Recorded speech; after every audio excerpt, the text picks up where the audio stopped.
Bang Ferry, yang kita lihat hari ini, apakah Anda melihat ini menjadi semacam momentumnya hilang karena ternyata hanya sekitar 3 anggota DPR yang menyuarakan soal hak angket, itu pun melalui interupsi, kemudian tidak ada kehadiran dari Ketua DPR RI yang merupakan pentolan PDI Perjuangan, Puan Maharani. Apakah ini justru membuat semangat hak angket itu terasa kurang serius, Bang Ferry?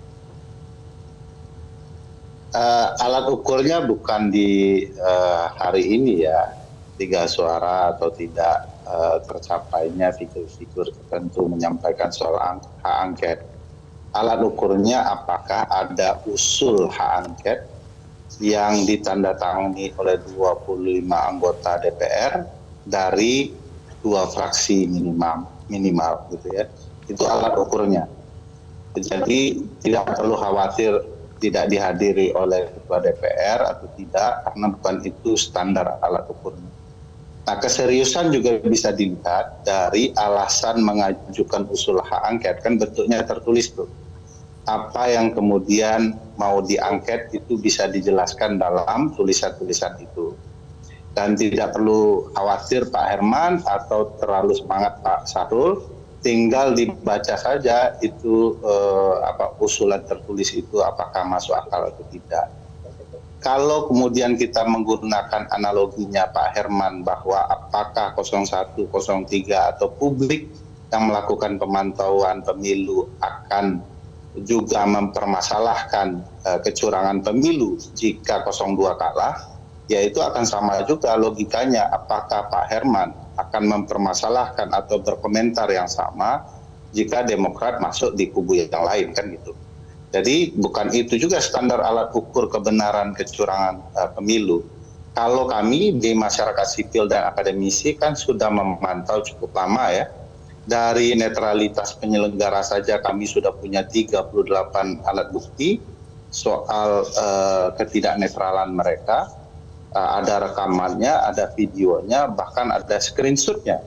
Kalau Pak Herman dan Pak Sahrul ingat, kami pernah bersama-sama mengantarkan bukti soal kecurangan dan netralitas penyelenggara, yang kemudian setelah rekaman perintah kecurangan KPU RI ke seluruh KPU di daerah itu ditampilkan di rapat Komisi 2, malah oleh pimpinan sidang ketika itu ditutup sidangnya.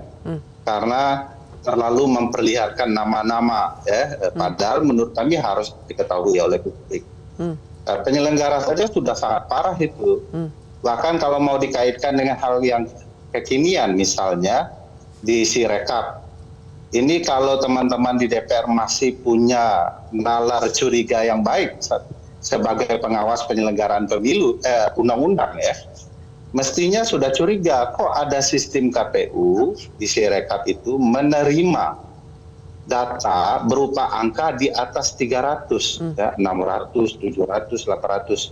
Padahal kita ketahui satu TPS itu batas maksimum surat suara hanya 300. Baik. Logikanya harus dibuat sistem dong, lewat dari 300 tertolak. Nah ini kan perlu investigasi. Apakah peraturan perundang-undangan dalam hal ini Undang-Undang Pemilu 7/2017 diselenggarakan dengan baik oleh pihak-pihak tertentu, terutama eksekutif yang diduga mengintervensi proses penyelenggaraan dan penyelenggara pemilu. Nanti kami bantu deh teman-teman DPR mengeluarkan alat bukti ya, keterlibatan aparat, keterlibatan penyelenggara dan yang lain-lain. Jelajahi cara baru mendapatkan informasi. Download Metro TV Extend sekarang.